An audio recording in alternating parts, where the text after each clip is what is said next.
వీక్షించాం. మనోనేత్రంతో ఎక్కడో మనందరం కూడా నాకు తెలిసి 24వ మహాయుగం ఈ రామాయణం ఎప్పుడు జరిగింది? అక్కడికి వెళ్ళిపోయి అక్కడ ఘట్టానంతా వీక్షించి చిట్ట చివరి లంక నుంచి అయోధ్య ప్రయాణం మానసిక గంటలు చేసినామా?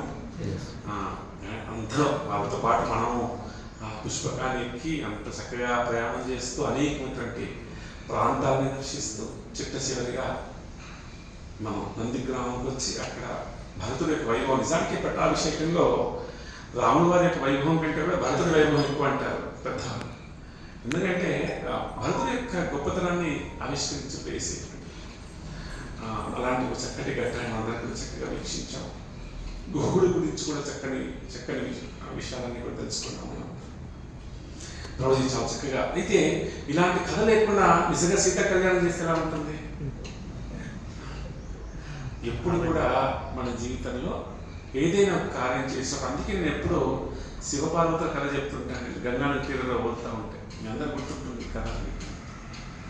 చేసేటువంటి కార్యము దాని యొక్క లోతుని, దాని యొక్క తత్వాన్ని తెలుసుకొని చేయటం వల్ల ఆ యొక్క భావన మనం పొందే అవకాశం ఉంటుంది. లేదంటే ఎలా ఉంటుంది?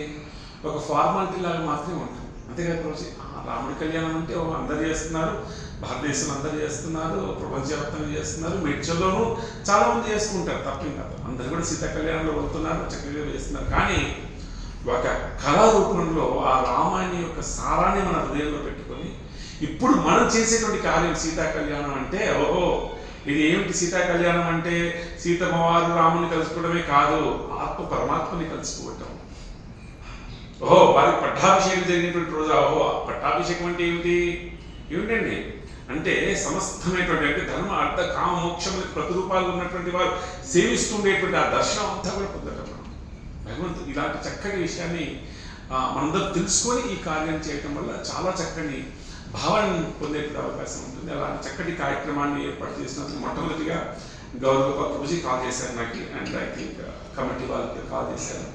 చేసి ప్రభుజీ అంటే నేను చెప్పడం కంటే కూడా రామాయణాన్ని మా సోదరుడు ఆయన బాగా చెప్పగలరు అని చెప్పేశారు. ఎందుకంటే వారి ట్రైనింగ్ గురుకులం, మనదేమో నాస్తికం నుంచి వచ్చినటువంటి భావజాలం, కాబట్టి చిన్నప్పటి నుంచే గురుకులంలో అభ్యాసం ఉంది. కానీ స్టార్టింగ్లో నాకు కొంచెం భయం ఉండేది ప్రభుజీతో. ఎందుకంటే మేము స్టార్టింగ్లో భగవద్గీత క్లాస్కి వచ్చినప్పుడు నేనే పోయేవాడిని.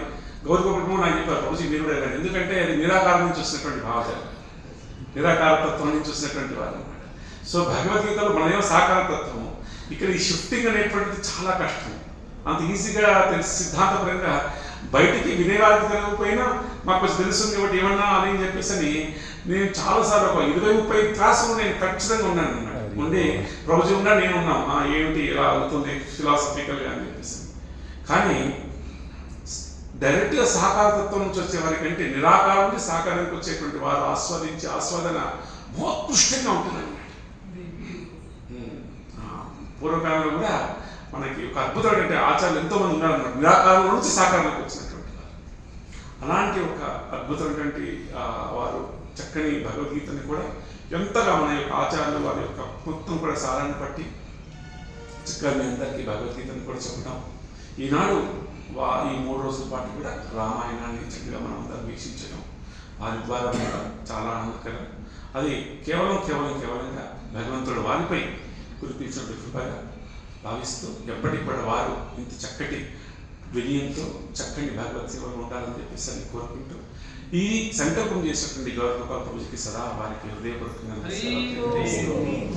ఇక్కడటువంటి కమిటీ వారికి కానీ మీ అందరు కూడా ఇంత ఉదయం సమయంలో కూడా మాధవీస్ ఇంతమంది రావడం, ఉదయం సమయంలో కూర్చోవడం, రామాయణం వినటం చాలా చాలా అదృష్టంగా భావిస్తూ ఈ యొక్క సీతా కళ్యాణ ఘట్టం ఏదైతే ఉందో చక్కగా మనసారా వీక్షిస్తూ ఆ సీతారాముల వారి యొక్క ఆశీర్వచనం అందరం పొందాలని, రామనామాన్ని ఇంకా బాగా ఎంత ఎక్కువైతే అంత ఎక్కువగా ఈ ఉన్నటువంటి 2 రోజులు ఏదైతే ఉందో 2-3 రోజులు ఏదైతుందో ఎంత ఎక్కువ అయితే అంత ఎక్కువగా నామాన్ని చక్కగా చేయడం అనేటువంటివి చేసేటువంటి ప్రయత్నం చేయండి. సర్వేతనాశినో భవంతు.